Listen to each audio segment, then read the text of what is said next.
Bago po tayo magsimula, gusto ko lang pong ipakiusap sa inyo na mag-subscribe po sana kayo at mag-like. At kung medyo maikli lang naman po yung ads, huwag nyo na po sanang skip. Yun lang po. Tara, mag-aswangan na tayo. Kwento po ito ng Lola Meldang ko na nangyari pa sa Zamboanga noong dekada 50. Ikwinento niya po ito mismo sa amin ng mga pinsan ko sa tuwing bumibisita po kami doon. Si Lola Meldang po ay nanay ng papa ko. Sa Palawan po kami lumaki at dito po talaga kami nakatira hanggang ngayon, pero taon-taon po ay pumupunta po kami doon sa Zamboanga para bisitahin si Lola Meldang noon. Lalo at si Lola Meldang na lang din po yung natitira naming lola ng mga panahon po na iyon. Dahil yung grandparents ko po sa side po ni mama ay patay na rin po noong teenager pa lang po ako. Samantalang yung lolo ko naman po na asawa ni Lola Meldang ay maaga rin pong namatay. Wala na rin po ang Lola Meldang ko ngayon, pero naikwento po niya to sa amin nang paulit-ulit bago siya namatay. Bali nang mangyari po ito ay siyempre bata-bata pa po ang lola ko. Dekada 50 pa po ito eh. Maliit pa raw ang papa ko noon. Ngayon kasi ay siyempre matanda na rin po si papa. Bagong simula lang daw sa pagsasarili sila lola at lolo noon. Nakatira sila sa maayos naman na bahay dahil minana ni lola yung bahay na iyon mula sa kanyang mga magulang na noon ay nakatira na raw sa Maynila. Medyo maayos naman po kasi ang buhay ng pamilya nila Lola Meldang.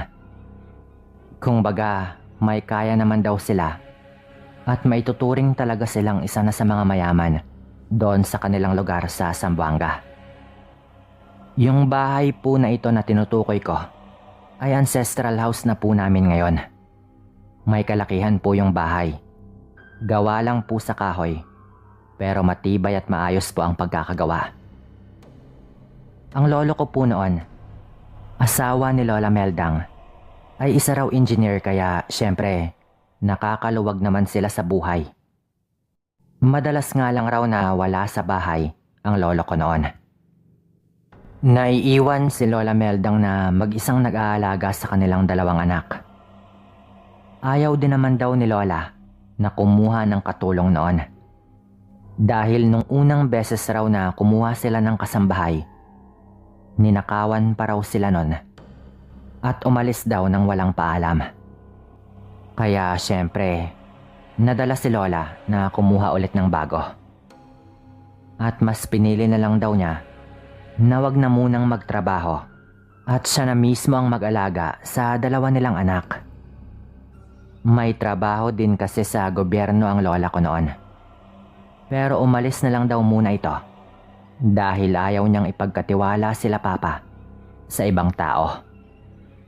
Nagsimula ang kakaibang mga pangyayari isang madaling araw. Nang magising raw ang lola ko, na balot na ang kanyang leeg ng malagkit na likido. Nung hawakan at pahirin daw yun ni Lola, nagtaka ito dahil parang laway daw yon.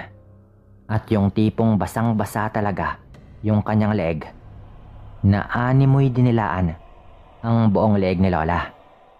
Siyempre, litong-lito si Lola. Napabangon siya at tinignan yon sa salamin. Gasera pa raw ang ilaw noon. Wala pang kuryente doon banda kila Lola.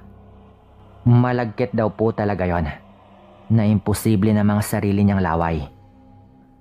Tinignan niya agad ang dalawa niyang anak sa higaan na katabi niyang matulog. At parehong mahimbing daw ang tulog ng dalawa. Naisip pa nga raw ni Lola noon na baka may kung anong hayop tulad ng ahas. Ano nga naman ang magdudulot nang ganon ka nakapagtatakang malagkit na parang laway sa kanyang buong leeg. Tinignan niya sa ilalim ng kama at wala namang kahit ano doon. Tinignan din niya ang mga bintana at ang mga pinto at nakasara naman daw ang lahat. May kisame rin yung bahay kaya saan nga naman dadaan. Nagkataon pa talaga na wala doon si Lolo ng panahon na iyon dahil may tinatapos raw na proyekto doon sa bayan at nagpaalam naman itong baka hindi siya makauwi ng gabing yon. Pagkatapos masiguradong nakasara naman ang lahat, dali-dali daw hinugasan ni Lola ang kanyang katawan. Dahil iba raw talaga ang amoy ng weirdong likido sa kanyang leeg. Amoy laway daw yon pero nagiiwan din daw ng malansa at nakasusulasok na amoy na parang nabubulok na laman. Hindi maintindihan ni Lola ang nangyayari noon. Pero pilit niyang iwinawak siyon sa kanyang isipan. Hanggang nang gabing hindi ulit nakauwi si Lolo, ay nangyari ulit yon kay Lola. Ganon po ulit. Paggising niya ay ganon na naman ang nangyari. Doon na po niya sinabi yon kay Lolo. Maging si Lolo ay hindi rin po alam kung ano nga ba ang posibleng paliwanag sa nangyayaring yon. Kaya gaano man siya kaabala sa kanyang ginagawa, pinipilit na talaga ni Lolo na makauwi noon. Siyempre, talagang nag-aalala rin po si Lolo. Hanggang isang madaling araw, ganon po ulit yung nangyari pero mas malala na. Nagising po ulit si Lola na ganon po ulit pero napasigaw na siya nang makitang may mga kalmot sa katawan si Lolo. Ang nakapagtataka po doon, hindi man lang po nagising ang lolo ko. Ang dami po niyang kalmot. Pero kung hindi pa po siya ginising ng lola ko, ay hindi pa po ito magigising. Doon na po talaga nagtaka si Lolo at wala na po silang magawa kundi kumonsulta na po sila ng albularyo. Kakaunti pa lang daw po ang albularyo noon sa lugar po nila. Karamihan pa daw ay nakatira pa sa mga liblib talaga na parte na syempre ay kailangan mo pang puntahan at bumiyahe ng medyo may kahabaan kung nais mong kunin ang kanilang serbisyo. Nung pumunta na raw sila Lolo doon, tinignan ng albularyo yung mga kalmot ni Lolo. Ang sabi daw nito, hindi raw yon gawa ng kung anong hayop, kundi ng isang aswang. Ngunit naging mas nakakalito pa raw kay Lolo nung magtanong sila kung bakit ginagawa yon ng aswang, lalo at nung mga naunang araw daw ay hindi naman ito sinaktan sila Lola pati yung mga anak nila. Nagtanong agad ang albularyo kung wala pa daw bang ibang napansin si Lola sa tuwing nagigising ito. At ang sabi ni Lola, may pagkakataon daw pala na parang bahagya na siyang nahubaran. Ang sabi naman ng albularyo, kung wala lang daw yung mga kalmot kay Lolo, talagang iisipin daw niya na isa yung uri ng demonyo na mahilig tumabi sa mga tulog na babae kapag gabi. At madalas ay may pagnanasa na nais nitong makipagtalik sa babaeng yon. May ganun daw palang uri ng elemento sa mundo. Ngunit itong kay Lola daw ay halatang aswang na malamang ay meron ding pagnanasa kay Lola. At dahil nga may mga kalmot na si Lolo, sigurado daw ang albularyo tungkol doon. Ang sabi pa raw ng albularyo, hindi daw muna siya gagawa ng kahit anong hakbang dahil siguradong mararamdaman daw yun ng aswang kapag may ginawa ito. Sasama daw siya doon sa bahay at mag-iimbestiga muna doon. At kung papayag daw sila Lolo, ay doon muna siya mananatili. Lalo at naiintriga din daw ang albularyo kung ano ba talaga ang nangyayari doon. Bagay na agad namang pinayagan nila Lola at Lolo. Para nga matapos na rin ang palaisipan sa kanila. Sumama nga sa kanila ang albularyo. Doon pa raw nila idinaan ang sasakyan sa may daan sa likod para wala talagang makapansin na nagsama sila ng albularyo pa uwi. Nung nandoon na raw ang albularyo, Inikot niya agad yung bahay at tinignan ng mga dingding. Nang wala siyang makitang pwedeng pasukan, sunod raw nitong ininspeksyon ang kisame. At doon na raw nito nakita na doon pala sa may kusina, may parte doon ng kisame ng bahay na natanggal na. Sabi daw ni Lolo noon, paano namang may makakapasok dyan? Ang liit ng butas na yan. Tanong pa daw ng lolo ko noon, pero tumawa lamang daw ang albularyo. Alam mo iho, kayang magpalit anyo ng mga aswang. Tulad ng pusa o ibon. Kayang-kaya nilang gawin yan. Papasok dito sa anyong hayop at lalabas din sa anyong hayop. Paliwanag pa daw ng albularyo at doon na raw natahimik si Lolo. Nais raw ni Lolo noon na ayusin na ang kisame pero pinigilan siya ng albularyo. Dahil kung gusto raw nilang mahuli yon, dapat hayaan lang muna nila ang butas. Nung gabing yon, nagbantay raw si Lolo at ang albularyo. Habang hinayaan naman nila sila Lola at ang mga anak nila na matulog pa rin doon sa kwarto, gaya ng normal na gabi. Ang sabi ng albularyo, kaya daw hindi nagising si Lolo ng gabing pinagkakalmot na siya. May mga pambulag daw pala ang mga aswang na kapag naunahan ka na nila, parang nasa kontrol ka nila, pati ang iyong diwa na hindi ka man lang makakaramdam. Wala kang mararamdaman o makita kahit marinig. Parang ganun yung pagkakaalala kong paliwanag ni Lola sa akin sa kanyang pagkwento. Alam ni Lolo at albularyo na kung babalik at papasok man doon ang aswang, siguradong doon siya dadaan, sa butas sa kisame. Kung mag-anyong hayop man yon, alam nilang bago yon pumasok sa kwarto, nasa anyong tao na ulit yon. Lalo at buong akala naman ng aswang ay tulog na ang mga tao sa bahay. Bandang 11:00 raw nang may marinig silang mga yabag ng paa doon sa labas ng bahay. Habang tulog daw sila Lola, pumasok na sa kwarto si Lolo at ang albularyo. Doon nila aabangan dahil alam nilang kahit anuman ang mangyari ay doon yon didiretso. Nasa likod daw ng malaking aparador si Lolo at ang kasama niyang albularyo noon. Nagpahid pa daw sila ng kung anong langis sa kanilang katawan na hindi na ipinaliwanag ng albularyo kung bakit. Basta sumunod na lang daw si Lolo. Maya-maya pa raw, narinig nilang parang may bumagsak doon sa sahig. Alam na raw nila noon na pumasok na yung kanilang hinihintay. Nung marahan daw na bumukas yung pinto, yung sandaling langit-ngit daw nun ay nagbigay kay Lolo ng labis na kaba. Alam niya kasi na pumasok na sa kwarto yung kanilang hinihintay. Pagpasok daw nun, hindi na raw yun nag-aksaya pa ng panahon at agad niyang hinila ang kumot ni Lola.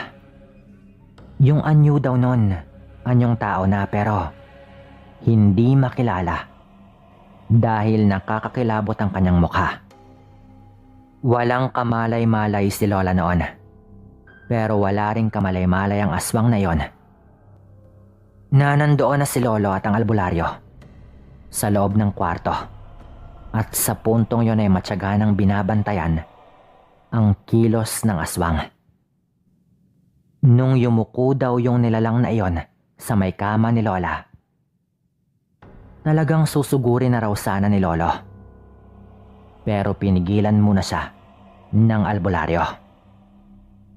Doon na raw nakita nila Lolo na unti-unting humaba yung dila ng nilalang na iyon. At nung didilaan na raw nito si Lola, mabilis nang kumilos ang albularyo.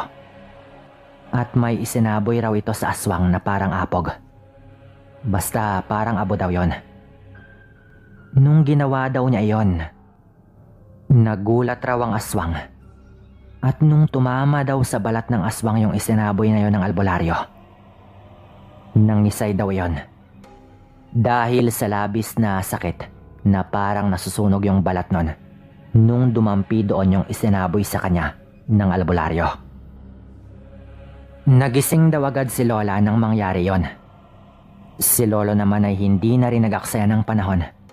At habang nakalabas pa raw yung dila ng aswang at nakabukas yung bunganga nun, habang namimilipit sa sakit, agad daw na tinagahan ni Lolo yung dila ng aswang na yon. Tinabasan daw ni Lolo ng dila yung aswang na yon at naputol daw talaga yung dila nun. Nagsigawan na raw sila noon at yung aatake pa raw sana yung aswang. Doon na raw may binigkas na buhay na salita yung albularyo. Sabay sinabuyan niya ulit yung aswang at tuluyan na raw yung namilipit sa sakit at nagbalik sa kanyang normal na anyo. Na mas ikinagimbal pa nila Lolo dahil kilalang kilala daw nila ang aswang na yon. "Tito Pedro, ikaw?" Sigaw daw agad ni Lolo noon habang nagdurugo na ang bunganga ng aswang dahil sa naputol nitong dila. Nandilim daw noon ang paningin ni Lolo at talagang papatayin niya yung aswang nang makita niyang sarili niya palang tito yon. Pero agad daw siyang niyakap ni Lola at ng kanyang mga anak. Nung kumalma na daw si Lolo, binitawan niya ang itak dahil syempre nabigla lang din siya noon. At hindi naman talaga niya kayang patayin ang kanyang sariling tito. Nakilala daw agad nila yon kahit bahagya ding nasunog ang mukha nun dahil sa isinaboy ng albularyo. Mukha lang daw pala yung apog pero pinaghalo-halo yung mga pangontra na dinikdik ng pinong-pino. Duguan at sugatan nilang pinalabas ng bahay ang Tito Pedro ni Lolo. Na ayon pa kay Lolo, noon pa man daw ay naramdaman na niya na merong pagnanasa kay Lola. Kaya pala hindi rin niya sinaktan sila Lola at ang mga anak nila Lolo dahil sarili niya ring dugo yun. Nung gabi daw palang nandoon si Lolo at nagtamo siya ng mga kalmot. Marahil ayon na raw sana ang gabi na talagang pagsasamantalahan na raw ng aswang ang lola ko, pero nagkataong nandun si Lolo kaya hindi niya yon tinuloy. Ang sabi ni Lola, hindi raw nila ipinagkalat yung nangyari sa kanilang lugar. Yung naputol daw na dila ng tito ni Lolo, talagang hindi na raw yun na ibalik pa sa normal. Pero hindi man lang daw nagpagamot o pumuntang ospital yung aswang na yon. At kusa naman daw naghilom yung sugat. Na sa totoo lang, kung normal yun na tao, kailangan talagang ipagamot yon para maghilom. Baka ikamatay pa nga yun ng normal na tao eh. Parang yun na daw ang nagsilbing parusa sa aswang na yon. Dahil syempre, hindi na ito makapagsalita dahil sa naputol niyang dila. Binansagan pa raw yun na putol sa kanilang lugar. Akala daw ng mga tao na aksidente lang yon. Ang hindi daw nila alam noon, ang lolo ko pala mismo na pamangkin ng aswang na yon, yung tumabas sa kanyang dila. Simula po noon, naging maayos naman po ang pamumuhay nila Lolo at Lola. Hanggang dito na lang po ang kwento kong ito at maraming salamat po sa inyong lahat.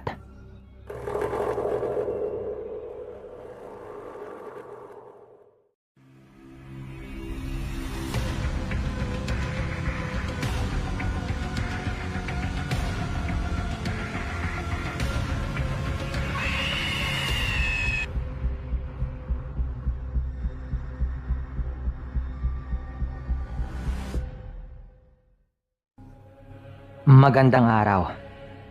Itago nyo na lamang po ako sa pangalang Melba. Taga Samar po ako. Nangyari po ang kwento kong ito, ilang taon na rin po ang nakalipas. Kung maaalala po ninyo, may dumating po noon na napakalakas na bagyo dito sa Pilipinas. Nakumitil po ng maraming buhay. Walang iba kundi ang bagyong Yolanda. Pagkatapos po ng bagyong ito, nagsimula ang kwento ko. Bale sa Maynila po talaga ako lumaki. Ganon din po ang aking napangasawa. Pero dahil nga po may lupa po sa Samar na naiwan po sa akin ng aking mga magulang, nag-decide po kami noon ng asawa ko na umuwi na lang po doon. Na doon na lang din magpatayo ng bahay namin. Taga Samar po kasi talaga ang tatay ko. Nakapag-ipon na rin po naman kami ni Mister bago po kami kinasal. Dahil rin po sa ilang taon ding pagpapakahirap sa trabaho. Doon na lang din daw kami mag-apply ng bagong trabaho sa Samar o magtayo na lamang ng maliit na negosyo. Nagkataon po kasi na nagsara po yung kumpanyang pinagtatrabahuhan ng asawa ko. At ako naman po ay natigil din po sa trabaho simula nang magkaroon po kami ng anak. Ito po yung mga panahon na magdadalawang taong gulang pa lang po ang panganay naming si Lenlen. Pagkatapos po ng mga isang buwan lang ding pagpapagawa ng simple lang namang bahay doon, lumipat na nga po kami doon sa Samar. Simple lang po yung bahay. Dahil ayaw naman po naming doon na lang mapunta ang lahat ng ipon namin. Mga ilang buwan pa lang kaming nakalipat doon, dumating naman po ang bagyong Yolanda. Napakaraming nawasak na bahay noon at natumba din ang karamihan sa mga puno. Pero mas swerte na lang po at natanggalan lang po ng ilang yero ang bahay namin. At hindi naman nawasak ng tuluyan. Grabe rin po ang kaba namin noon dahil akala po namin matutumba ang malaking puno ng mangga sa likod po ng bahay namin. Dahil siguradong lagot na po kapag nabagsakan po ang bahay namin. Humapay po yung puno po na yon. Nahalatang kamuntikan na rin po itong matumba. Sinabihan po kami ng barangay captain namin noon na ipaputol na lang po yon dahil baka bumagsak pa raw po yon bigla at tuluyan pang matumba sa bahay namin. Pero lubos pong tumutol doon ang kapitbahay namin na itago na lang po natin sa pangalang Lolo Tope. Siya raw kasi ang nagtanim noon sa lupa namin. Matagal na panahon na ang nakalipas. Naiintindihan naman po namin ang punto niya pero talagang delikado na po ang puno na yon. Kaya tulad po ng sabi ng kapitan ng barangay ay ipinaputol na po namin ito. Simula nang ginawa po namin yon, napansin naming nag-iba ang trato sa amin ni Lolo Tope. At napansin rin po yon ng iba pa naming kapitbahay. Kasabay po nun, umabot na po sa akin ang mga usap-usapan na lubos ko pong ikinagulat. May agimat raw si Lolo Tope na aswang raw ito. At isang gabi raw nung bago pa lang kami rito, nakita siya ng isang kapitbahay sa puno ng mangga. Nung hindi pa po namin yon na ipaputol. Nung una raw ay tumitingin-tingin pa ito sa paligid kung meron bang tao doon. Pero ang ikinagulat daw talaga ng kapitbahay naming ito ay kung gaanong kabilis pumanik si Lolo Tope sa ibabaw ng puno. Ibang-iba raw ang dating nito. Yung uugod-ugod ng matanda ay parang biglang nagbago. At ano nga naman ang gagawin niya doon sa itaas ng puno sa ganong oras? Dahil gabing-gabi na raw yon. At tanging ilaw mula sa labas ng kusina namin ang dahilan kaya naaaninag siya ng kapitbahay namin noon. Pero hindi pa po doon nagtatapos. Binantayan daw siya ng kapitbahay namin yon. Mga ilang minuto din daw itong nasa itaas ng puno. At nakapwesto raw ito sa sanga na malapit sa kwarto namin. Habang nakadapa daw ito doon sa sanga. Nakatingin lang daw ito sa ilalim na parang nakikita nito ang nasa loob ng bahay.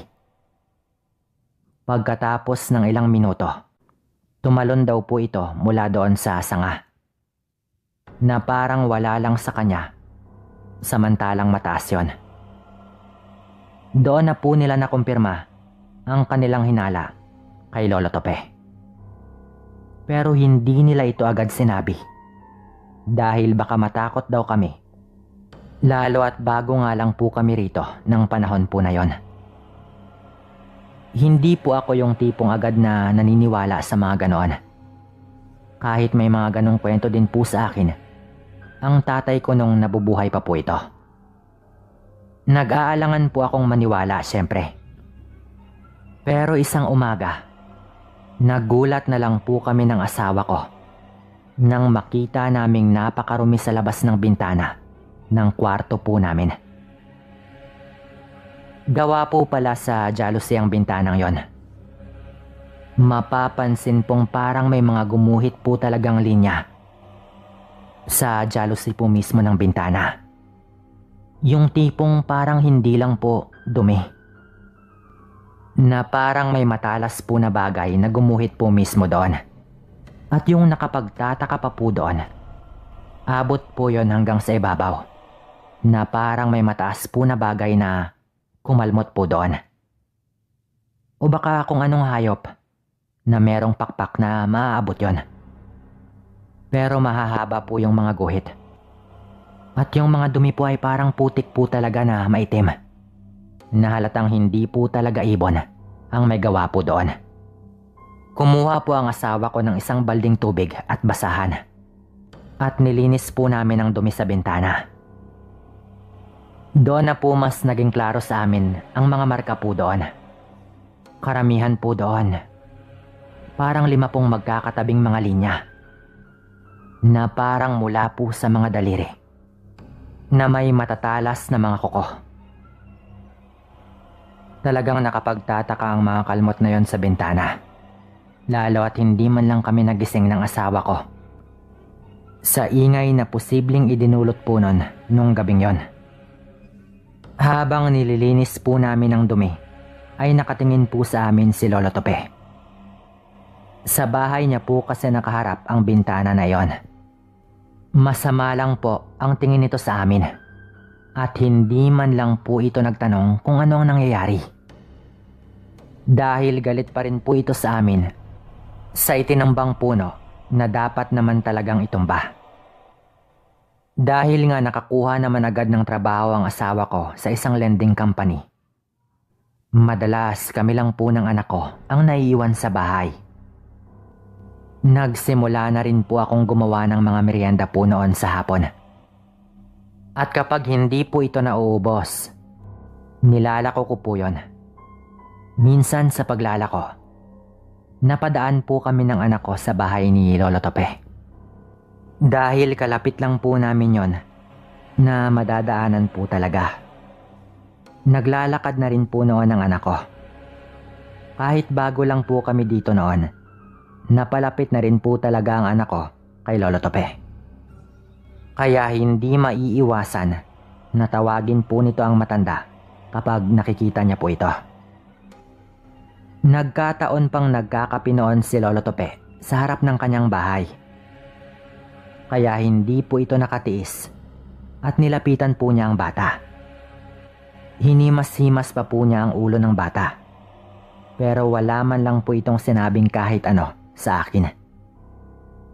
Kaya dumiretso na rin po kami sa paglalakad. Kinagabihan po, nagrereklamo po sa amin ng bata na masakit daw po ang kanyang tiyan. Kahit medyo nabubulol pa po ito noon, naiintindihan naman po namin. Siyempre po, nag-alala po kami noon. Ginawa naman po namin ang magagawa namin para maibsan ang sakit ng bata. Pero talagang masakit daw po ang kanyang tiyan. Nabanggit ko po noon sa asawa ko na hinawakan ni Lolo Tope ang bata. Nung mga oras nga pong naglako po kami ng anak kong si Lenlen ng mga niluto ko pong merienda. Gabi na po talaga noon at malayo pa po ang hospital at klinik. Kaya nag-decide po kami ng asawa ko noon. Naidaan na lang muna namin sa albularyo. At baka makatulong naman ito. Lalo at mas malapit nga po yon. Dahil nasa kabilang barangay lang po yon. Samantalang yung hospital naman po ay napakalayo pa. Umiiyak na po noon si Lenlen habang buhat-buhat ko po ito at nagbabantay kami ng masasakyan. Nung nakasakay na po kami, doon na po kami dumiretso sa bahay po ng albularyo. Laking pasalamat ko po noon sa naging desisyon ko po na ito. Pagpasok pa lang po namin sa bakuran ng albularyo, alam na po nito ang pinunta po namin doon. Inaswang yan. Wika po nito agad. Pinaupo niya po ang bata at ipinatong po ang kanyang palad sa noo po nito. May inuusal po itong kung anong hindi namin maintindihan at pinahiran po niya ng langis ang tiyan ng bata. Mula sa bote na nakapatong sa kanyang mesa. Pagkatapos po nun, kumuha po ito ng papel at nilagyan po niya iyon ng langis. Tapos itinapat po niya sa apoy ng kandila. Pagtatawas raw po ang tawag doon. Pagkatapos po nun, agad po siyang nagsalita. Matandang lalaki sa harap ng bahay ninyo. Aba, kursunada nito ang anak ninyo. Mag-iingat kayo dito. Siguradong bibisita ito mamayang gabi dahil ramdam na niyang nagpagamot yung bata. Kapag nangyari yon, pangalanan nyo. At bantaan yung papatayin ko siya kapag hindi pa siya tumigil. Kilala ko nun sigurado. Sabihin yung pupuntahan ko siya mismo. At patutunayan kong isa itong aswang sa harap ng mga kapitbahay ninyo kapag hindi pa siya tumigil. Sabi pa po ng albularyo sa amin kahit wala naman po kaming nabanggit sa kanya.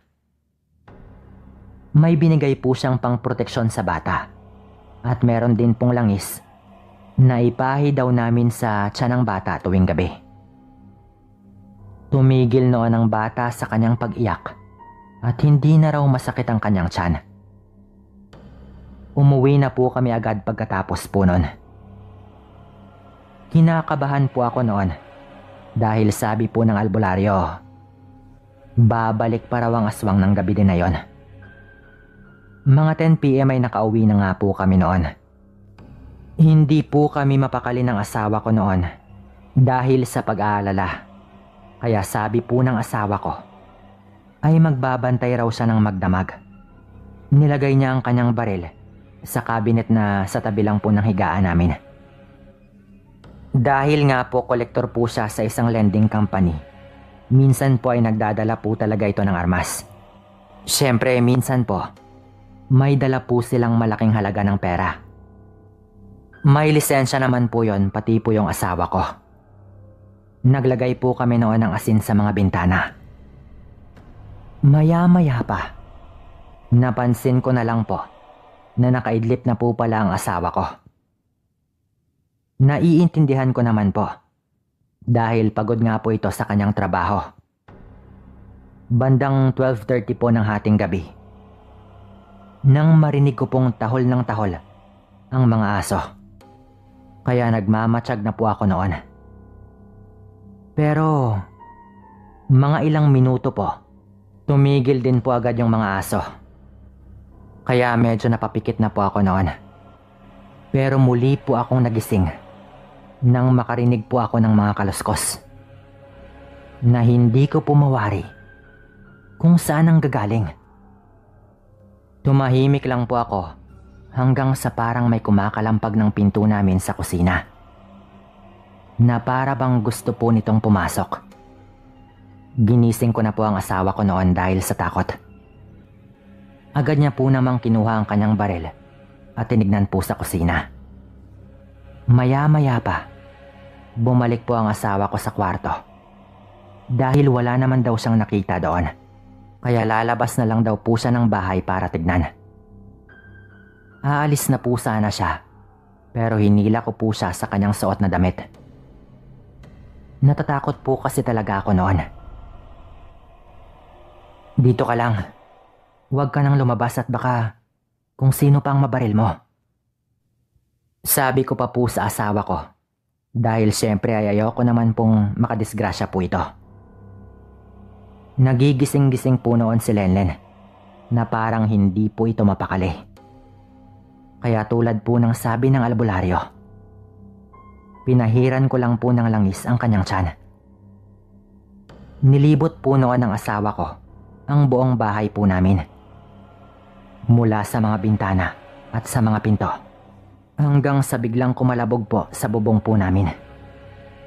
Parang may mabigat po na bagay na naglalakad po doon sa itaas. Kilala ka na namin. Tigilan mo na kami.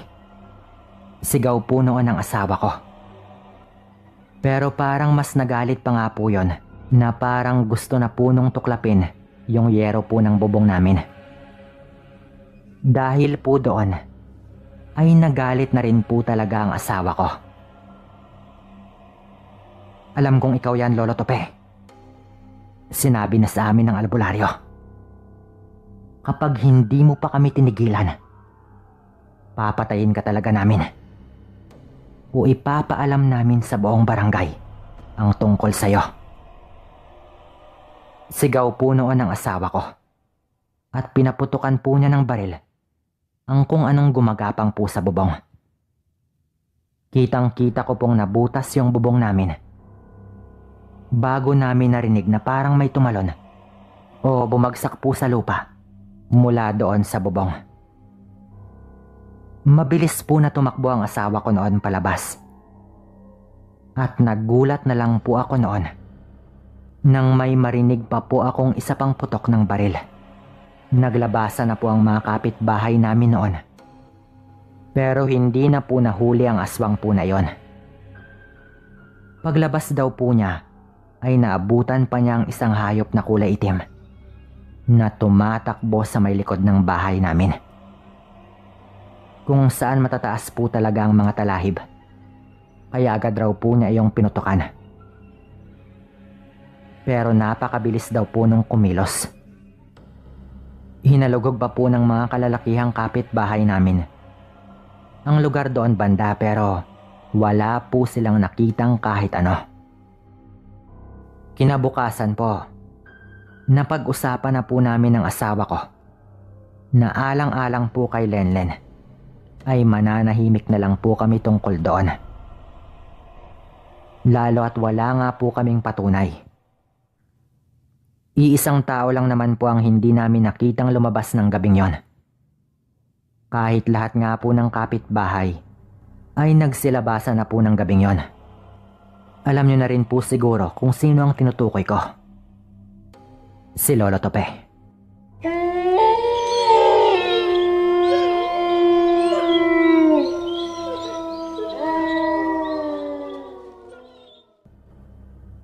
Nung binata pa ako, napakahilig naming mag-hiking ng mga pinsan ko. Nagsimula po yon sa pag-akyat-akyat po namin doon sa mga bundok sa probinsya po namin.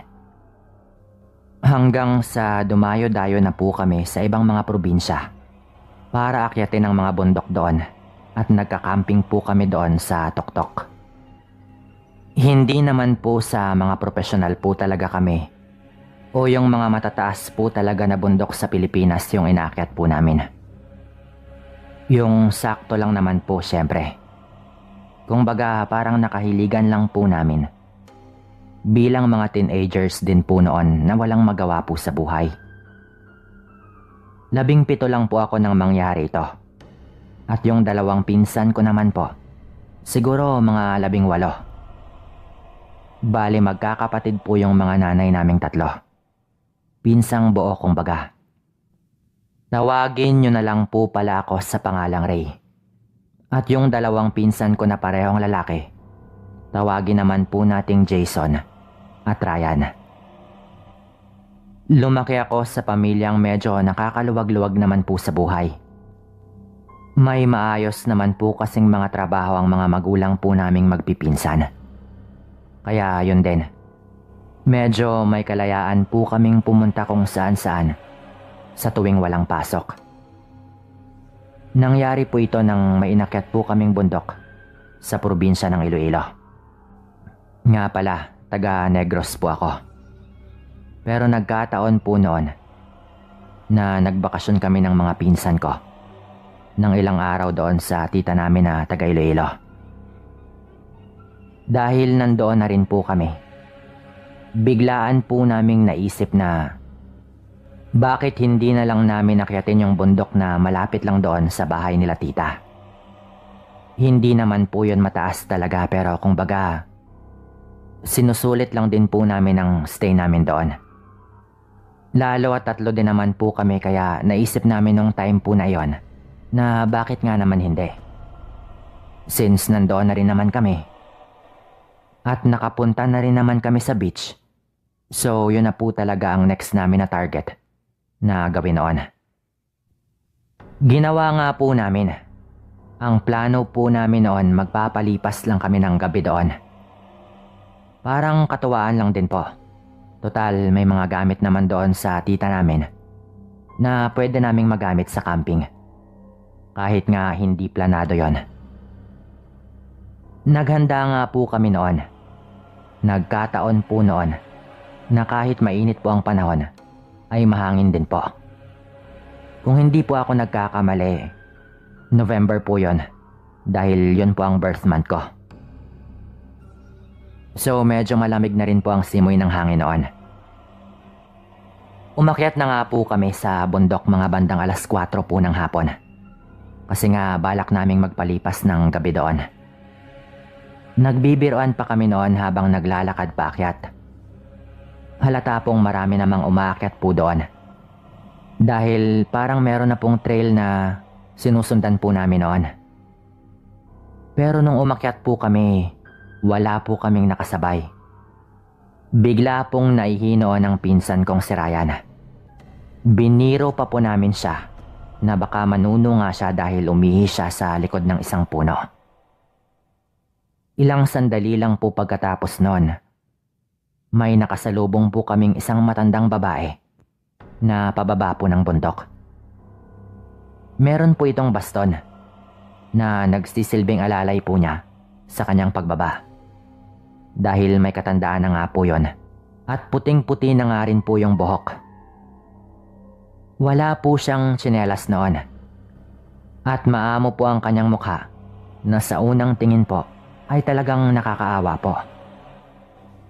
May hawak rin po siyang galon sa kabilang kamay. Tinanong po namin siya kung saan siya pupunta at kung taga doon ba siya sa bundok. Ang sabi po nito, iigib lang daw siya ng tubig kaya bumaba ito.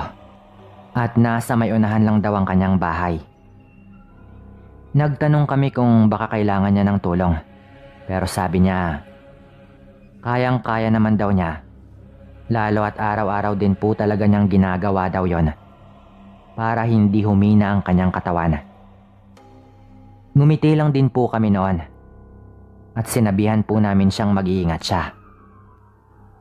Nung malayo na po ito, inamin po namin sa isa't isa na medyo kinabahan po kami sa matanda. Kasi nga, yung dating po nito, parang yung mga nasa horror movie po.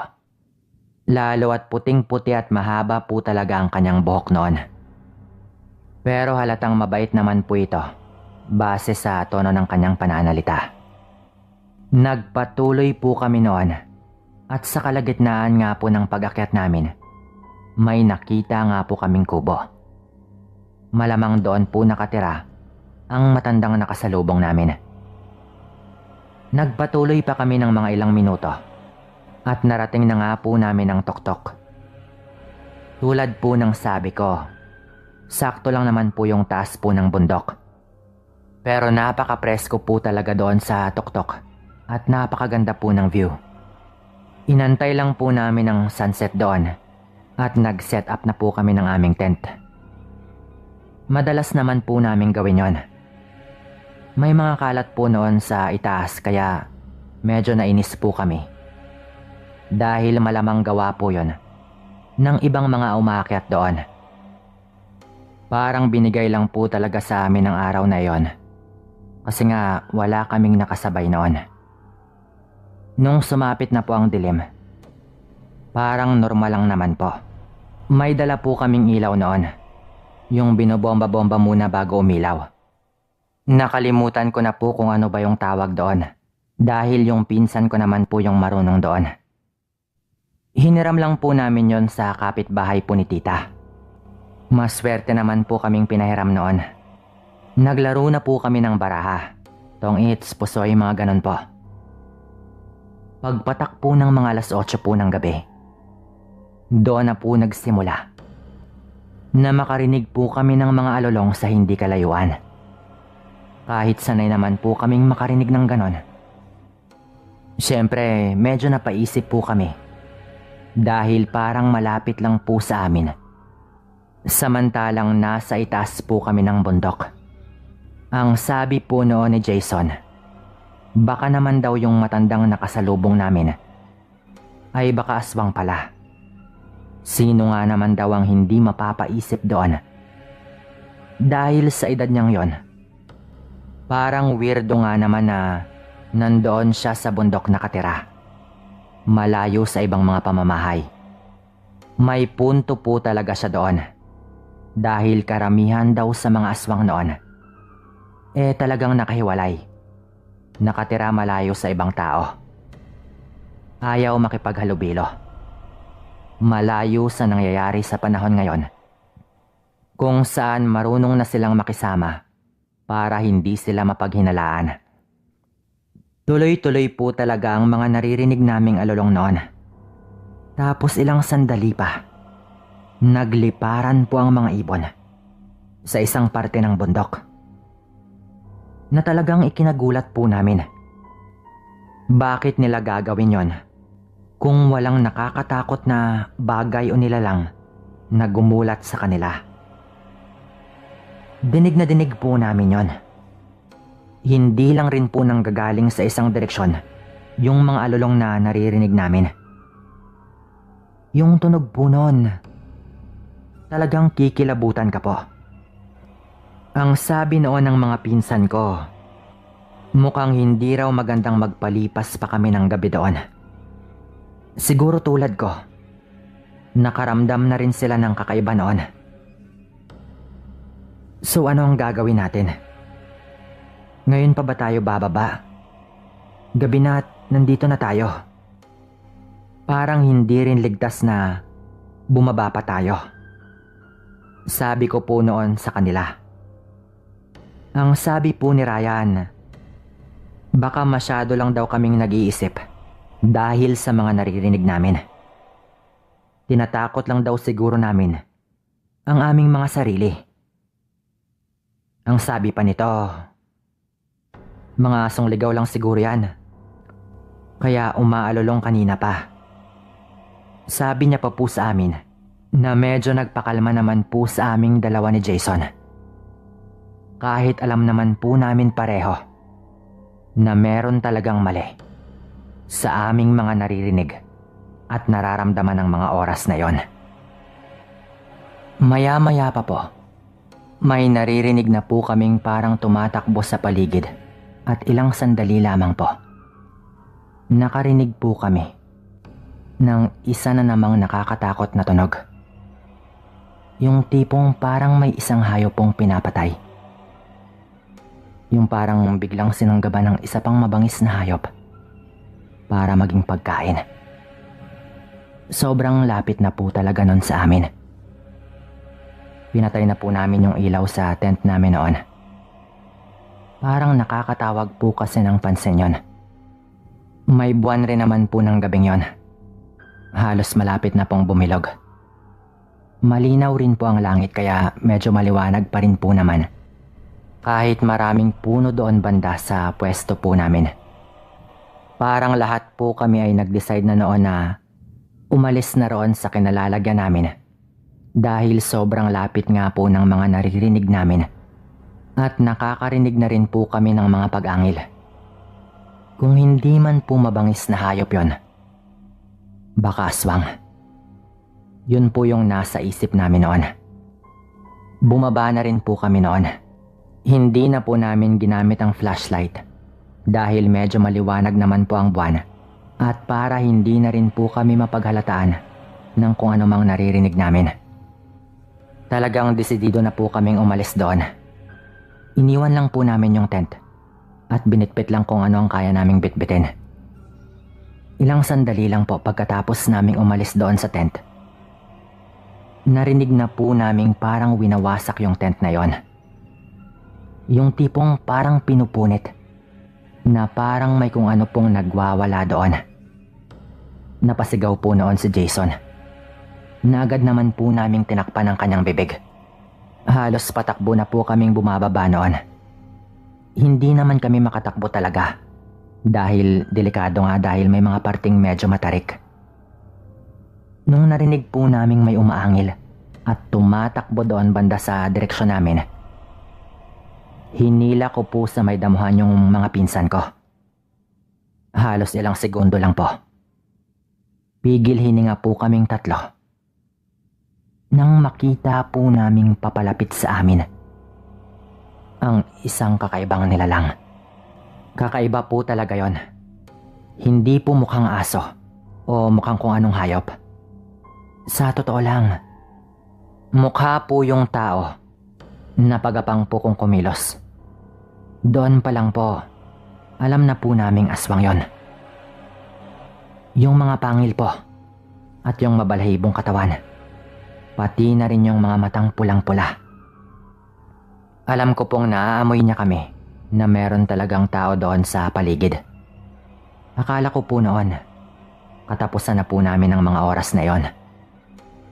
Dahil habang inaamoy-amoy po nito ang lupa, palapit po ito ng palapit sa amin. May hawak na po akong kahoy noon. Kung sakali man, lalaban kami kahit takot na po kami noon. Maya-maya pa po, bigla po itong tumingin sa direksyon po namin. Sa punto po na iyon, alam kong nakita na po talaga niya kami. Alam niyang nandoon kami. At unti-unti po itong gumagapang.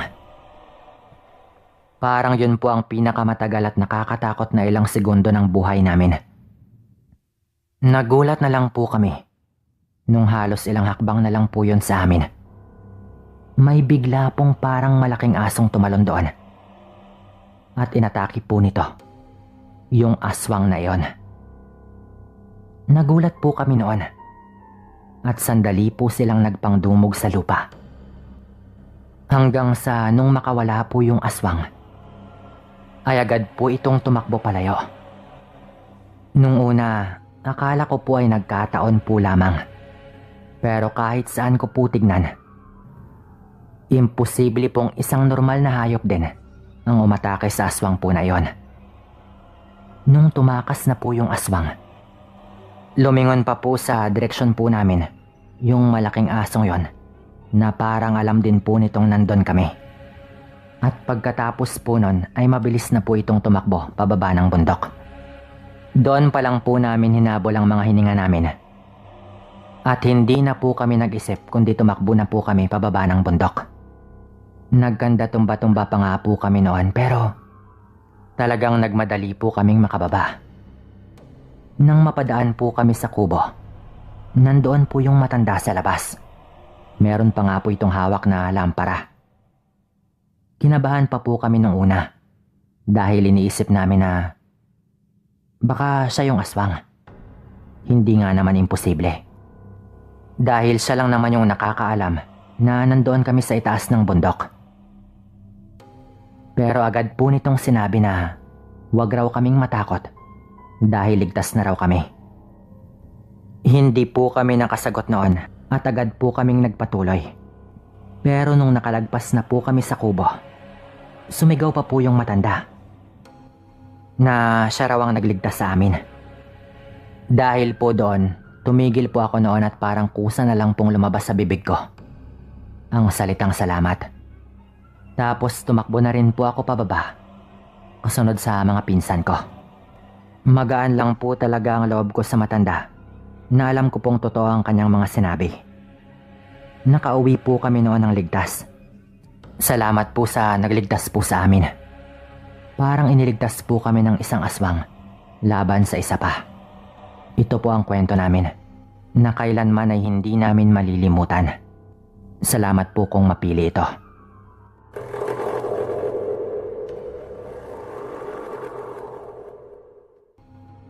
Binabati ko kayo ng isang mapagpalang araw.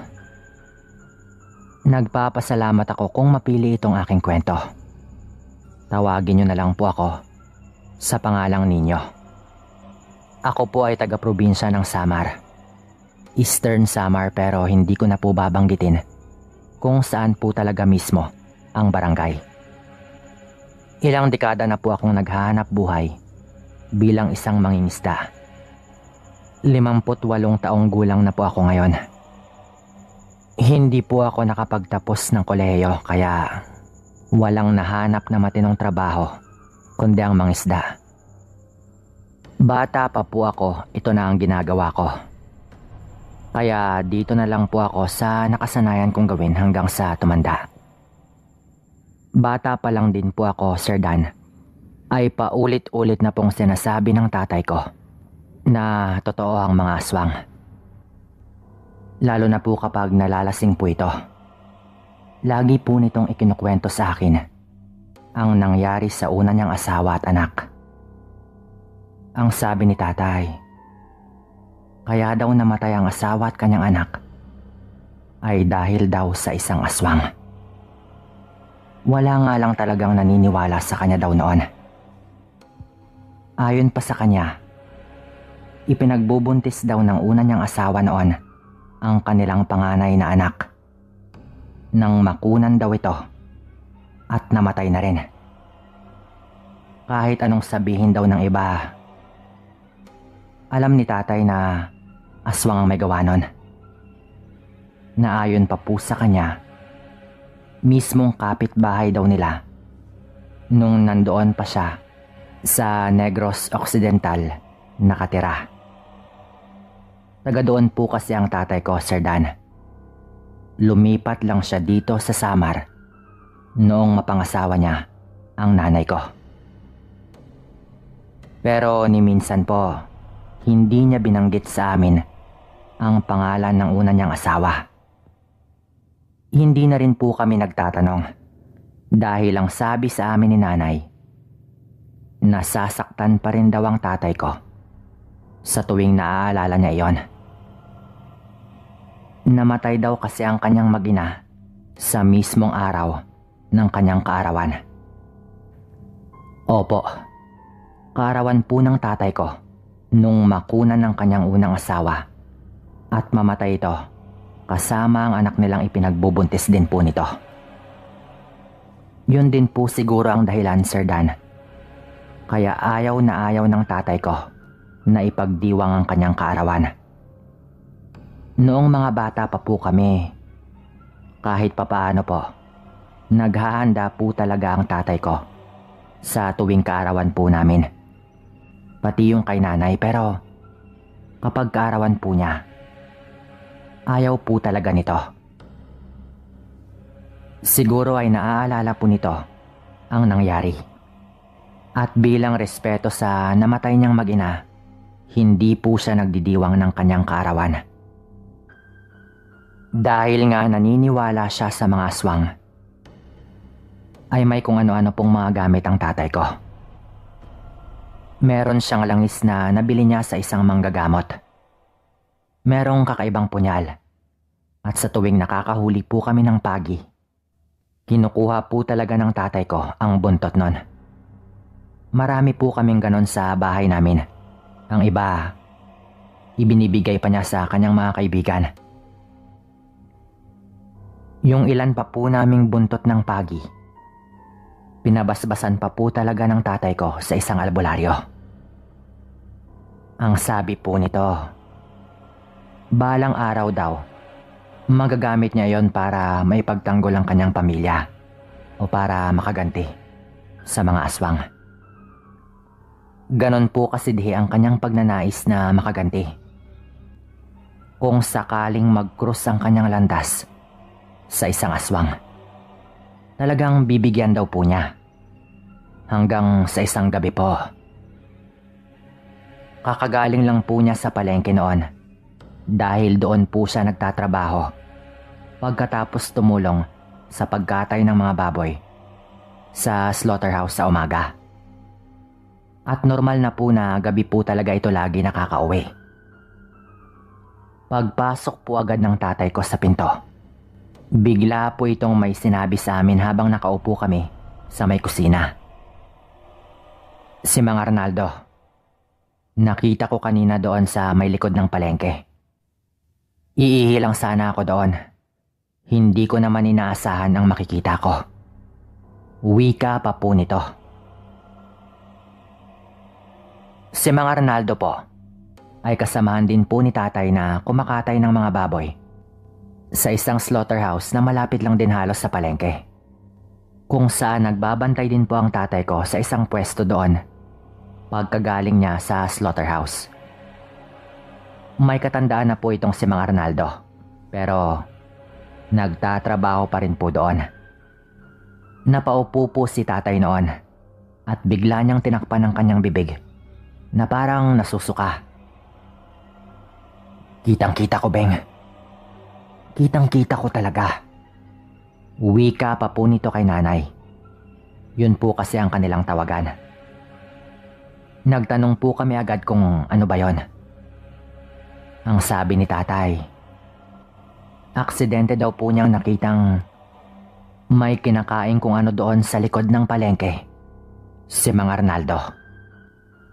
Mga lagpas 7:00 na raw ng gabi yon, kaya wala nang tao doon masyado. At karamihan sa mga pwesto nagsara na rin. Hindi naman po kasi ganon karami ang tao sa lugar namin. Hindi raw po siya nito agad napansin dahil abalang-abala daw po ito sa kanyang ginagawa. Nung lapitan daw po ni tatay, hawak-hawak daw ni Mang Arnaldo sa leeg ang isang aso. Yung asong madalas din makita ni tatay na pag-alagala sa palengke. Abot daw doon ang liwanag mula sa mataas na poste ng ilaw sa may likod din banda ng palengke.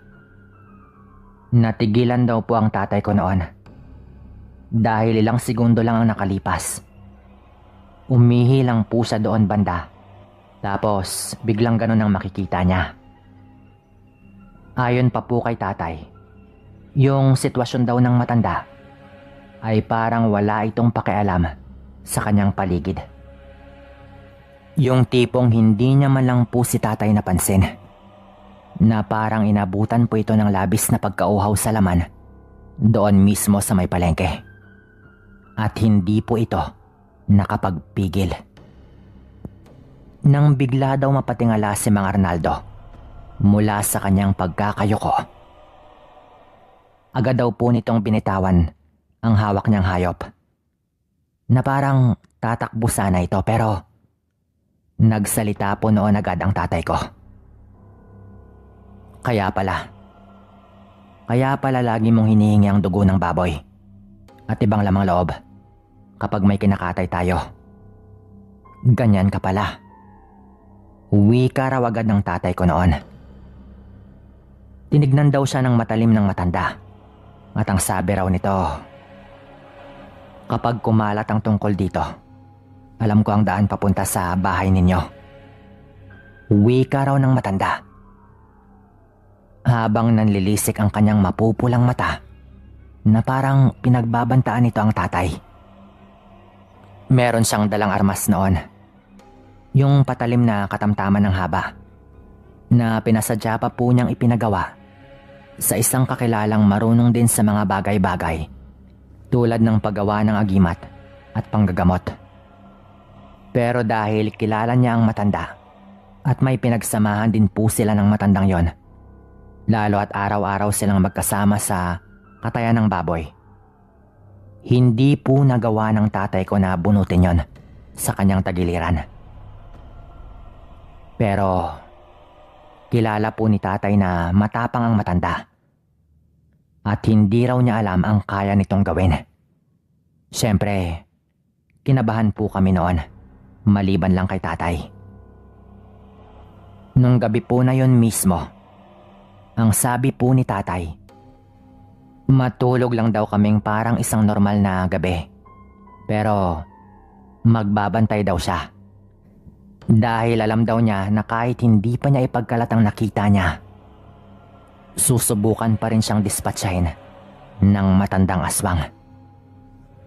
Baka malaman na lang daw isang gabi na nakabalandra na ang katawan niya sa kanyang daan pa uwi. Dahil baka tambangan daw siya. Akala nga raw niya tatambangan na siya nung gabi pa lang na yon. Hindi po ako makatulog noon. Pero matapang po talaga ang tatay ko. At alam namin na iba talaga ang galit niya sa mga aswang. Dala niya ang buntot ng pagi noon, Sir Dan, at ang kanyang punyal habang nagbabantay sa labas ng bahay. Bandang 11:00 na po ng gabi. Gising pa rin po ako pati ang nanay ko. Samantalang si ate at ang dalawa ko pang kapatid na nakababata ay tulog na. Sinilip ko po noon sa may harap na bintana. Nandoon pa rin po ang tatay ko sa harap ng bahay. Nakaupo at nagyoyosi. Habang patingin-tingin sa paligid na parang nag-aabang. Bumalik na po noon si nanay sa kwarto ng dalawa kong bata pang mga kapatid. Nandoon din po ang ate ko dahil natatakot po ito. Hindi naman din daw kasi mapigilan ng nanay ko ang tatay ko sa gusto po nitong gawin, na magbantay po doon sa labas ng bahay. Pabalik na po ako noon ng kwarto nung sumili pa po ako ulit mula sa bintana. Andoon pa rin po ang tatay ko. Nakaupo na, waring naghihintay na harapan siyang puntahan ng kanyang inaabangan. Napabaling po ang tingin ko sa puno ng mangga sa malapit. Nasa harap din po ng bahay namin at mga ilang hakbang lang ang layo sa kinalalagyan ng tatay ko. Napansin ko pong may kung anong gumagalaw doon sa sanga ng puno. Bigla po akong kinabahan habang pilit na kinukumbinse ang aking sarili na wala akong nakikita. Ngunit unti-unti pong nagiging malinaw sa akin na may kung anong nilalang doon sa itaas ng puno. Halos hindi na po ako kumarap noon, Sir Dan. Doon ko na po nakita ang mga matang nagbabaga. Maliwanag po ang buwan kaya may liwanag na tumatagos sa mga sanga ng puno, na maaaninag po talaga ng bahagya kung meron mang kung ano doon sa itaas. Hindi man po ganun kalinaw. Nakita ko pong dahan-dahang gumagalaw ang nilalang sa sanga habang nakatingin sa ibaba.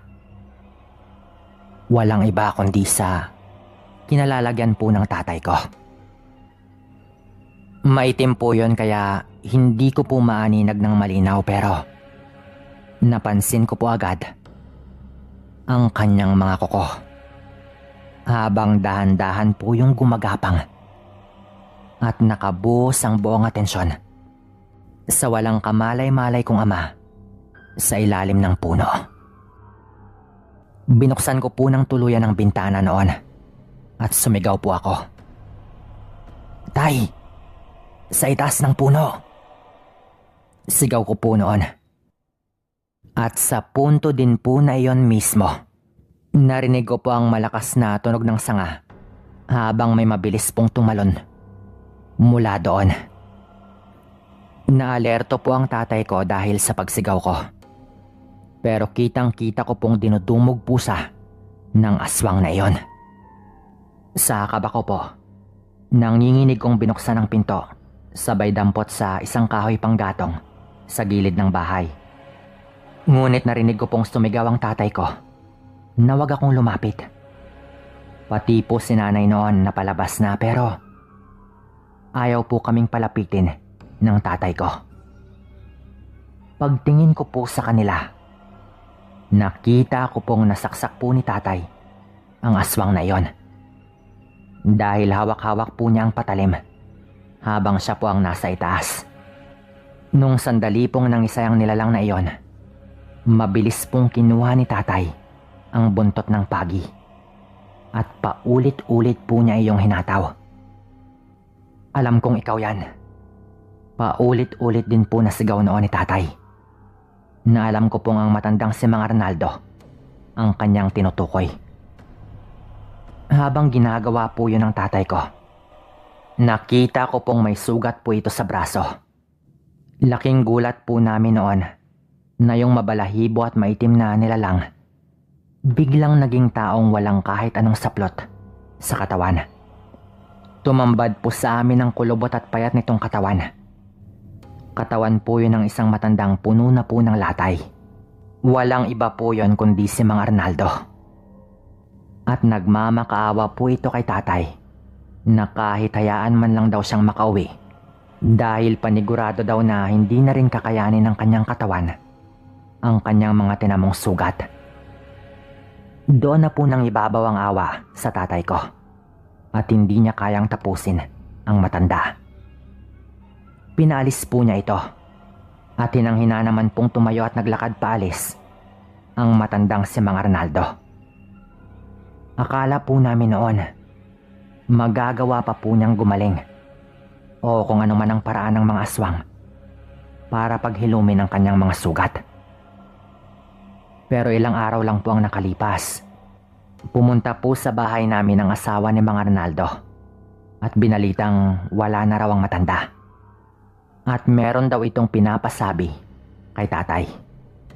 Humihingi daw ito ng tawad sa nagawa niyang pagtangka sa buhay ng tatay ko. At siguro, yun na raw ang kanyang kabayaran sa lahat ng kanyang nagawa. Ang sabi ng asawa, hindi daw sila ganon at wala din daw tumanggap sa pagkaaswang ng kanyang asawa. Pero kung iisipin, sa sinabi po na yun ni Mang Arnaldo, malamang nakapangbiktima na po ito ng tao noon. Marahil ay kusa na lang din pong namatay ang kanyang pagkaaswang sa loob ng kanyang katawan. Siguro, dahil rin hindi ordinaryong buntot ng pagi ang ginamit ng tatay ko. Dahil may basbas po iyon ng isang albularyong merong malakas na gabay. Napakahirap pong paniwalaan pero lahat po ng ito nangyari sa loob lamang po ng ilang araw. Hanggang dito na lang po siguro ito. Paalam po at salamat.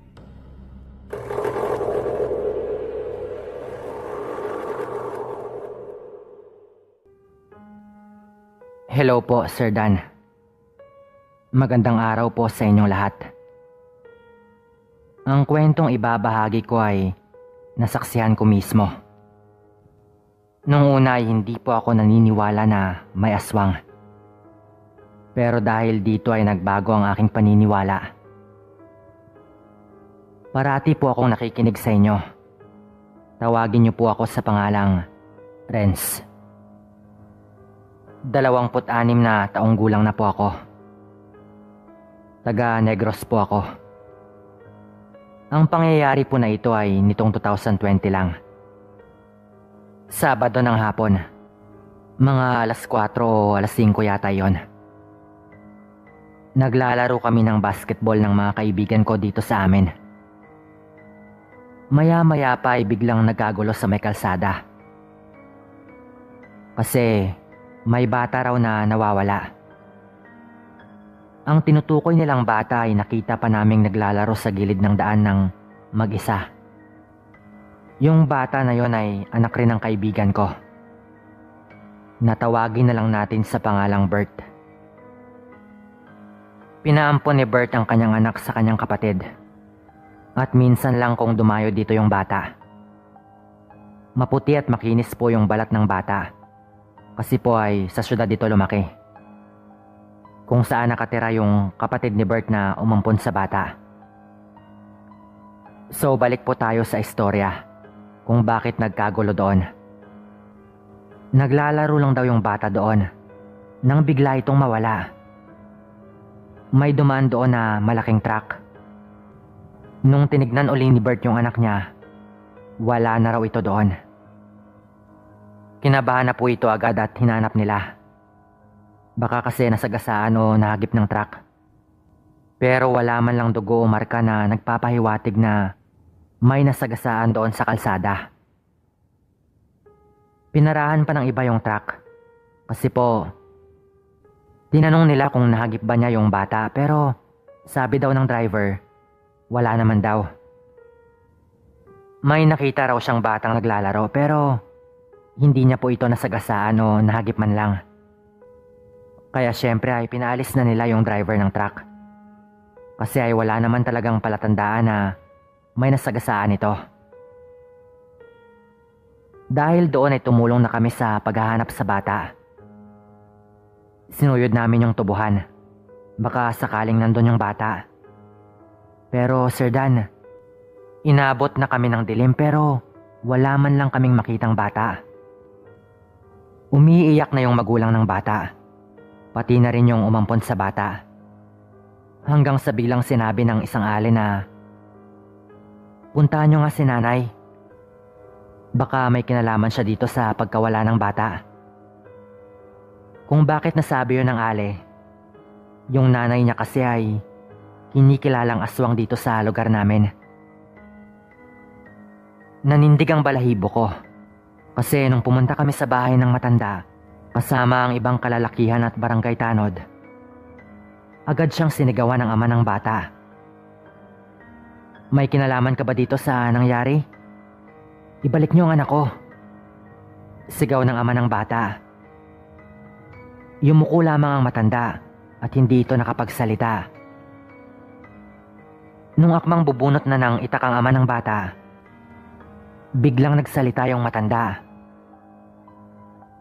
Hindi lang ako mag-isa dito. Tumingin kayo sa paligid. Baka hindi nyo alam, yung kapamilya nyo rin yung may kagagawan. Ang tanging nasabi ng matanda at agad na itong pumasok sa kanyang bahay. Kaya sabi ng mga tanod, hayaan na natin. Baka tayo pa yung mapasama dito at wala naman tayong ebidensya. Wika pa ng mga tanod. Kaya bumalik na lang kami, Sir Dan. Mga 10 PM na noon pero naghahanap pa rin kami sa bata. Nagbahay-bahay kami. Baka sakaling yung bata ay nanonood lang ng TV sa ibang bahay. O baka naglalaro lang kasama ng ibang bata. Ngunit wala talaga. Kaya bumalik na lang kami ulit sa bahay ng kaibigan ko na ama ng bata. Ang sabi ko sa kanya, pre, wala gidya. Manog 11:00 na sang gabi pero wala gidya po ng bata kapakita. Tawag na lang tabi guro surwano surwana na makabalo kung naano ang bata. Wika ko pa na kung sa Tagalog ay, pre, wala talaga. Mag-aalas 11 na ng gabi at wala pa rin ang bata. Tumawag na lang kaya tayo ng albularyo. At agad namang tumingin sa akin ang kaibigan ko at sabay sabing, oo nga pre, sige samahan mo ako. May motor naman po ako, Sir Dan. Kaya pinaandar ko agad yung motor ko. Tinanong pa nila kami kung saan kami pupunta. Ang sabi namin ay may mahalagang pupuntahan lang. Nagalit pa nga yung kapatid ng kaibigan ko pero agad kong pinaharurot ang motor ko. Kasi malayo pa ang Surwano na pupuntahan namin. Nung dumating kami sa bahay ng Surwano, agad kaming kumatok. Choy Ben, makinahanglan lang kami tani mo. Na kung sa Tagalog pa ay, Mang Ben, may kailangan lang po sana kami sa'yo. Ben kasi yung pangalan ng Surwano. Pagkatapos nun, may agad na nagsalita sa loob. Bukas yan. Pumasok kayo. Wika pa ng boses sa loob. At yun na nga, pumasok na kami. Nawawala ang anak mo? Sabi niya agad sa kaibigan ko. Nagulat kami pareho ng kaibigan ko. Ang sabi namin ay, paano niyo pong nalaman? Hindi pa nga kami nagsasalita. Alam ko dahil nararamdaman ko. Sagot naman ito sa amin. At agad niya kaming binigyan ng mga kagamitan na ayon pa sa kanya, mga pangontra sa aswang. Opo, mga aswang daw ang kumuha sa bata. At malapit lang daw sa bahay ng kaibigan ko. Hindi daw namin makita kasi nililin lang daw kami nito. Hirap na daw yung bata. At hindi pa ito maaaring makain ng aswang. Kasi marami pang tao sa paligid.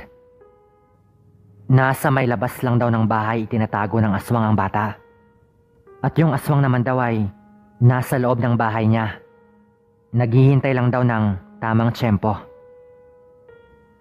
Kaya sinabihan niya kami kung ano yung gagawin namin doon sa binigay niya sa amin. Sundin lang daw namin ang sinabi niya. Kasi hindi raw siya makasama dahil masama raw ang pakiramdam nito. Nagpasalamat kami sa kanya at akmang bibigyan siya namin ng pera ay hindi niya ito tinanggap. Hindi raw nito kailangan ng pera at bilisan na raw namin at baka mahuli pa kami. Kaya pinaharurot ko ulit yung motor ko pabalik. Nung pagdating namin ay talagang galit na galit yung asawa niya at kapatid niya. Ano? Diin pa kamo yahalin. Kita nyo nga amunan ni gakatabo. Kung diin pa kamo gakadto. Na kung sa Tagalog pa ay, saan pa kayo galing? Nakita nyo nang ganito ang nangyayari. Tapos, kung saan-saan pa kayo nagpupunta. Pero hindi namin ito pinansin. At agad akong nagsindi ng uling. Tulad ng sabi ng albularyo. At nung bumaga na ito, nilagyan namin ng asin at yung ibinigay ng albularyo. Agad itong umusok sa paligid. At nung lumabas na kami, nagulat yung mga tao. Kasi ano raw yung nilagay namin sa uling? Bakit ang sama ng amoy? Pero pinagpatuloy lang namin at sinabihan uli ako ng kaibigan ko na tulungan namin siyang mahanap ang anak niya. Kaya naglipot kami ulit.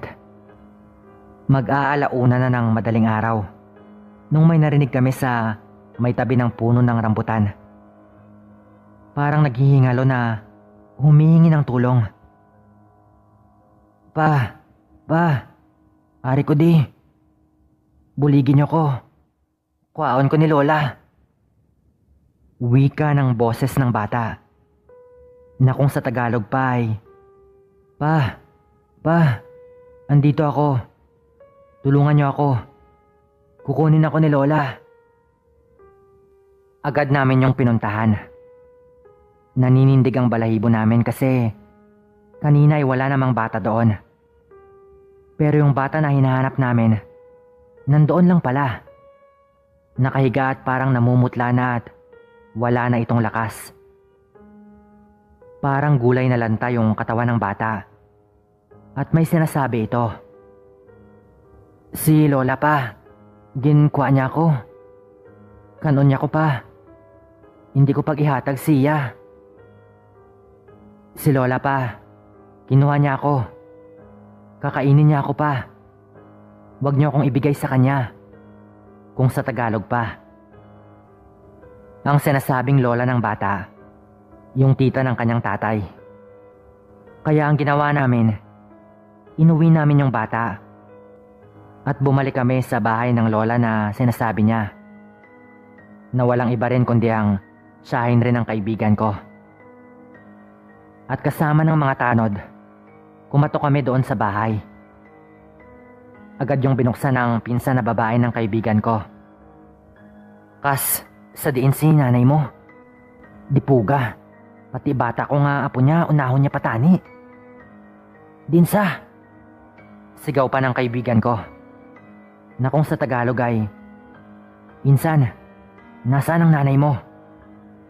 Pati ba naman anak ko na apo niya? Uunahin niya pa sanang biktimahin?" Pero hindi makapagsalita ang pinsan nito. Kaya walang atubili na pinuntahan niya ito sa kwarto at sabay tadyak sa pintuan. Pinipigilan pa siya ng mga tanod. Pero wala silang magawa.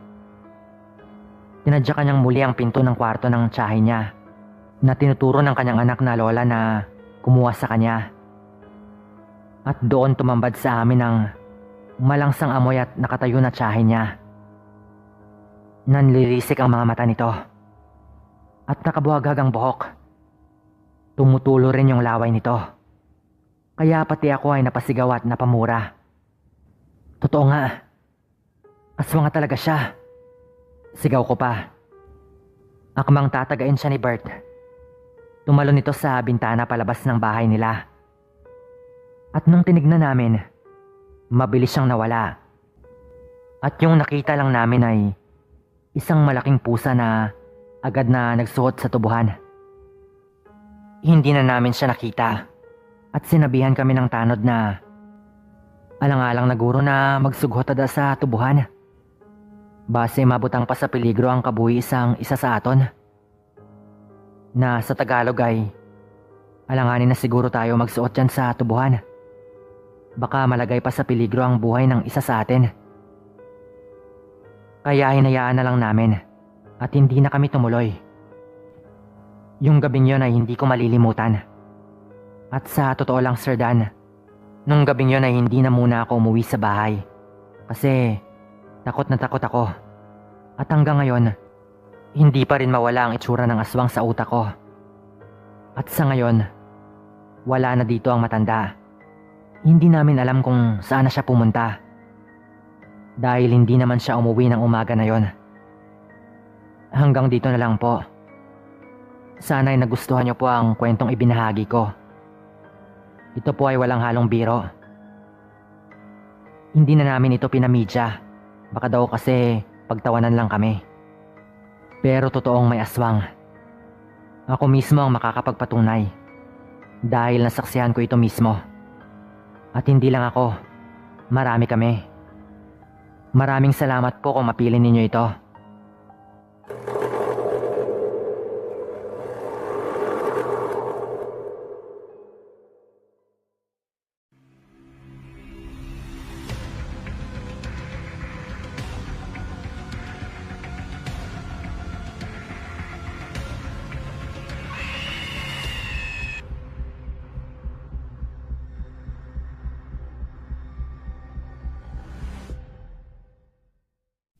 Bago po tayo magsimula, gusto ko lang pong ipakiusap sa inyo na mag-subscribe po sana kayo at mag-like.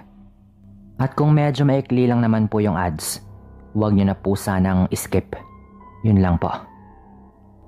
Kamusta po sa inyong lahat? Ako nga po pala si Edward. Nagpatulong lang po ako sa aking anak para makapagpadala ng kwento dito sa programa po ninyo. Ako po ay taga-kapis po talaga pero dahil po sa uri ng trabaho na meron ako noon, nagtagal po ako sa Aklan. Ang trabaho ko po kasi ay bantay po sa isang malawak na palaisdaan. Simula po nung taong 1981 hanggang 2009. Medyo matagal po talaga ako doon sa dati kong binabantayang palaisdaan. Lalo at napalapit na rin po ako sa mga amo ko at sa lugar na iyon. Parang napamahal na rin po ako sa aking ginagawa, kaya nagtagal po ako ng ganyan. Lalo at nagkataong mabait rin po ang amo ko. Tumigil lamang po ako nung medyo may mga dinaramdam na rin po ako sa aking katawan. Sa mahabang mga taon po na iyan, syempre nakaranas rin po ako ng mga bagay-bagay na hindi po naranasan ng iba. Mga kababalaghang talagang hindi po malilimutan. Lalo po ang naging karanasan ko sa isang aswang. Ilalarawan ko lang po muna ang palaisda ang binabantayan ko. Bale, hindi naman po ako lang yung nagbabantay syempre. Meron din po akong mga kasama, lalo at malawak po talaga yung palaisdaan. Kung saan nakahati-hati po siya sa maraming mga kahon na iba-iba rin po yung nakalagay na inaalagaan. Araw-araw po, papakainin po namin yung mga alagang yan sa palaisdaan. At pagsapit naman po ng gabi, syempre, iikot-ikot ka rin po sa palaisdaan para mag-inspeksyon. Lalo at uso nga po yung nakawan po noon. Bale, puro pilapil po at malaking kahong may mga lamang tubig lang po yung mga makikita mo. Tipikal po na malawak na palaisdaan. May kanya-kanya po kaming kubo ng mga bantay. Pwede rin pong dalhin doon yung mga pamilya namin, pero dahil nag-aaral nga po ang aking anak sa Capiz, pinili ko pong manatili lang muna sila doon. Malungkot po na mag-isa lang ako doon sa kubo. Pero may mga pagkakataon din po na binibisita rin naman po ako ng pamilya ko. At doon po sila nananatili sa palaisdaan ng ilang araw. Paminsan naman po, pinapayagan rin po ako ng amo ko na umuwi po doon sa amin sa Capiz. At manatili rin po doon ng mga 2 hanggang 3 araw. Lalo na po kung may mga mahalagang okasyon. Dahil magkakahiwalay nga po yung mga kubo, may kanya-kanya po kaming sakop sa binabantayan po namin tuwing gabi. Kung baga, hinati-hati po namin para mas madali pong mag-ikot-ikot kapag dumilim na po. Hindi naman po na magdamag po kaming magbabantay syempre. Bago po kami matulog, mga bandang 11:00 po ng gabi, nililibot po muna namin ang paligid. Doon po banda sa kubo ko, malapit po sa akin, yung nakahilerang mga kulungan ng manok sa may gilid po ng pilapil. Bagong tayo lang po yun nung bagong pasok po ako. Nga pala, nangyari po ang kwento ko noong bago pa lang po ako sa trabaho po na ito. Mga dekada 80 po. Isang gabi, habang nililinis ko po yung baril, bigla po akong may narinig. Para malinaw lang po yung baril lang po yung may lisensya noon. Bali, wala po akong lisensya. So kung tutuusin po, hindi po sana ako hahawak noon, pero dahil bantay nga po ako, ay kailangan po talaga yon para na rin po kung may emergency. Lalo at uso po yung nakawan. Nakarinig ako noon ng kalampag sa kulungan ng manok. Nung una, binaliwala ko pa eh. Tinatamad akong bumangon agad. At baka ako aso lang. Marami naman po kasing aso doon sa palaisdaan. Pero naisip ko po noon na kung aso yon, di sana tatahol talaga yon. O kahit papaano, makakarinig man lang ako ng angil ng aso o anumang tunog na malalaman kong aso talaga. Maya-maya pa, bigla na pong nag-ingay ang mga manok. Parang may kung anong bumulabog sa kanila. Hindi po ako nagsindi ng ilaw noon. Hindi rin po ako nag-iisip noon na may kababalaghang nangyayari. Dahil lang iniisip ko po, baka merong magnanakaw sa palaisdaan. Kaya dali-dali ko pong kinapa ang flashlight at ang baril sa may gilid po ng aking higaan. Tumayo po ako at marahang lumabas ng pinto. Pagkalabas ko po ng pinto, hindi ko alam kung narinig ba ako nung nasa labas, pero agad po akong nakarinig ng yabag ng paa na parang biglang tumakbo. Dahil po doon, tumakbo na rin po ako. Sabay pinailaw ko po yung flashlight habang nakatutok po agad yung baril sa harap ko. Ang pinagtataka ko po noon, nung inilawan ko po sa may pilapil, wala naman po yung naririnig kong tumatakbo. Kung tao yon, siguradong maaabutan ko yon. Lalo at mahaba pa po yung mga pilapil. Hanggang sa may napansin po akong gumagalaw sa may damuhan sa gilid po ng pilapil. Sa mga may palaisdaan po dyan, alam nyo po itong damong sinasabi ko na madalas pong tumubo sa mga pilapil. Na kapag napabayaan, talagang lumalago rin po. Hinahayaan lang po namin yon sa gilid. Dahil malalapad naman po yung pilapil sa palaisdaan po na ito. Nung may gumagalaw po doon, laking gulat ko po nang agad ko po yung inilawan. Napatras po ako ng bahagya at nangilabot. Nang makita ko pong doon sa may damuhan, nakasili po ang isang nakakatakot na nilalang. Puno po ng dugo ang mukha nito, na parang may kinakain po siya ng walang habas. Yung mata po nun pulang-pula, lalo na po nung tinamaan ng ilaw ng flashlight. Nag-angil pa po yun pero nung agad ko pong ipinutok ang baril, mabilis po yung tumakbo sa karimlan. Hindi po ako makapaniwala nung napakadali lang po nung tinalon yung bakod sa may gilid po ng pilapil. Bakod po yun, nagawa lang naman sa kawayan pero may kataasan rin. Nung tumakbo po ako doon banda at tinignan ko ang pinanggagalingan nun, laking gulat ko po nang makitang nakabalandra doon ang katawan ng isang manok na nagkagutay-gutay na. Nakita ko rin pong may mga patak po doon ng dugo papunta po sa may bakod. At meron rin pong mga dugo sa mismong bakod. Kaya alam kong tinamaan ko yung nilalang na yon na ayaw ko pang aminin noon sa sarili ko na isa yung aswang. Nabigla lang rin talaga ako sa kakilakilabot nitong anyo. Sumigaw na po ako noon sa aking mga kasama. May kalayuan pa po ang kubo nila pero dahil gabi po, alam kong maririnig nila yon. Lalo at napakatahimik sa palaisdaan kapag gabi.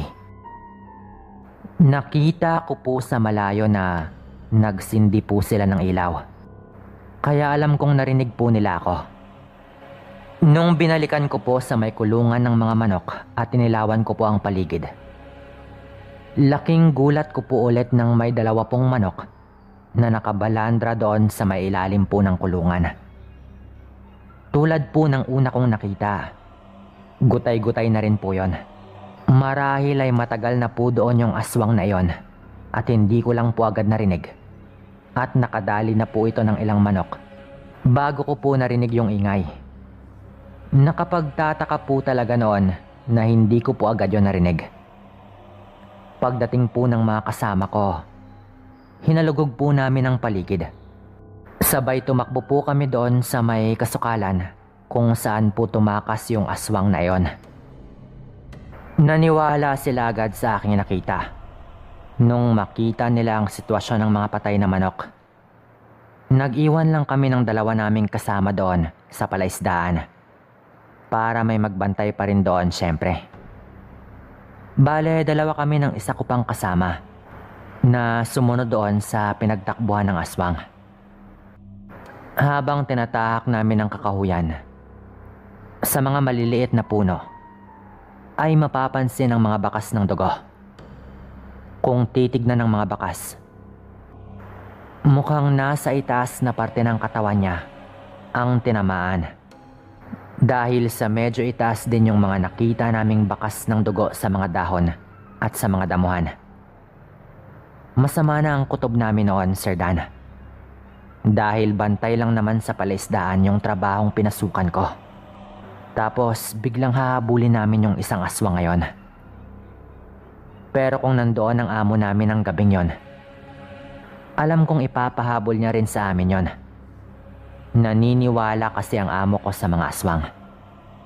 At sa totoo lang, yung namatay daw nitong anak na nalaglag habang ipinagbubuntis ng kanyang asawa, ang sabi ng amo ko sa amin ay aswang din daw ang dahilan.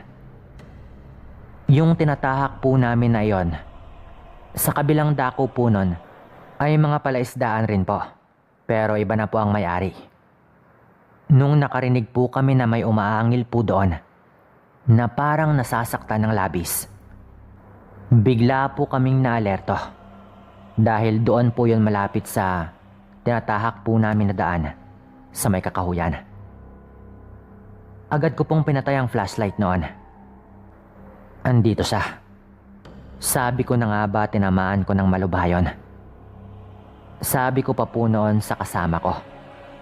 Habang marahan po naming hinahanap kung nasaan banda yung naririnig namin na tunog. Patuloy po naming naririnig yon. Nung una ay halatang nasasaktan po ito. Pero unti-unti po yung napapalitan na parang kung ano man ang ginagawa niya ay nakakabawas yon sa sakit na kanyang nararamdaman. Hindi ko po alam kung naiintindihan niyo ang aking sinasabi. Pero halatang ganun po yung naririnig namin. Yung tipong unti-unti itong nakakaramdam ng ginhawa. Palapit po kami ng palapit doon. Hanggang sa naninag namin sa may likod ng isang puno na may kung anong nakasandal doon. Medyo makapal po yung damuhan doon banda, kaya matyaga po kaming gumapang noon ng kasama ko. Sa totoo lang, kung ako lang po ang masusunod, babalik na lang po ako sa puntong yon. Kinakabahan na po kasi talaga ako noon. Hindi po ako yung tipong sobrang tapang. At hanggat maaari, gusto ko po sana noon na umiwas sa peligro. Pero ando na kami. Kaya inikutan namin yon para makita talaga namin kung ano yung nasa puno. Habang abala siya sa kung ano man ang kanyang ginagawa. Siguro dahil hindi po ako agad sumunod sa kanya, kaya buong akala po nito ay wala na pong nakasunod sa kanya. Nung nasa harap na po kami nito mismo, doon na po namin nakita na dinidilaan pala nito yung sugat niya sa may bandang balikat. Hindi po yun malinaw na malinaw dahil madilim. Pero naaaninag po talaga namin na ginagawa niya yon gamit ang kanyang dila na may kahabaan. Yun pala ang magpapaliwanag sa mga naririnig namin. Doon ko po napatunayan na totoo nga talaga ang sabi ng iba na kapag nasusugatan yung aswang, dinidilaan daw nila yung kanilang sugat hanggat maaari lang yung abutin ng kanilang mahahabang dila para unti-unti daw yung maghihilom. Yun po mismo ang aming nasaksihan. Maya-maya pa po, bigla po itong tumigil at palingon-lingon ito sa paligid. Alam ko na po agad noon na siguro ay naaamoy na kami ng nilalang na iyon. Kinalabit na rin po ako noon ng kasama ko.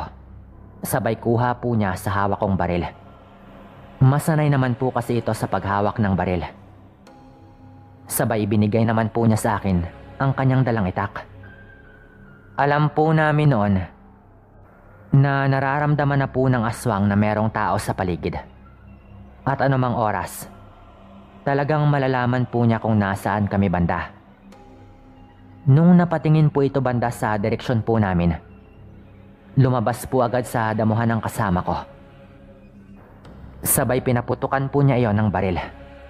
Tumalon po agad yung aswang, palipat sa likod ng isang mas malaking puno. Pero kitang-kita po ng mga mata ko na tinamaan po yon sa may bandang tagiliran.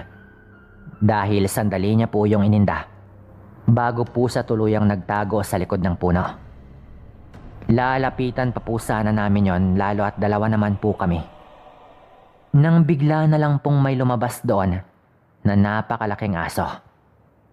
Literal po na malaki yon. Yung angil pa lang po nun. Natigilan po agad kami. Tinitignan po niya yung aswang na nagtatago sa likod ng puno. Kaya alam ko po talaga, Sir Dan, nakasamahan po niya yon. Baka kapamilya. Yun po ang duda ko.